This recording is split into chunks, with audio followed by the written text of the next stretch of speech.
Today's sporting challenge is going to be cricket related, so I've got 3 tennis balls.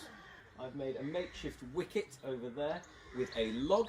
Okay, and what I'm going to do is I'm going to try and bowl the ball and hit the wickets. Okay, I've got 3 balls to try and do that. I'm going to use a star position to start with a nice straight arm behind me. I'm going to seesaw my arms, so as one comes down, the other comes over, and release the ball, looking at the stumps. So here's my attempt. Okay, looking at the stumps. I hit on the first one.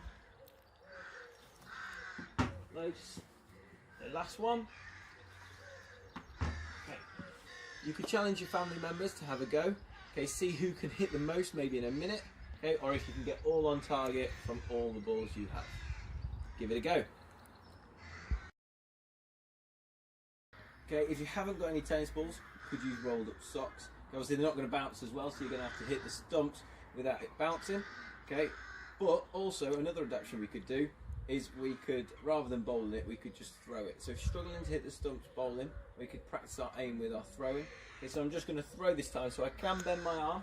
I'm going to aim with one hand and throw at the stumps. Nice socks. Okay, let's try again. Nice. Try with socks and ball if you have them.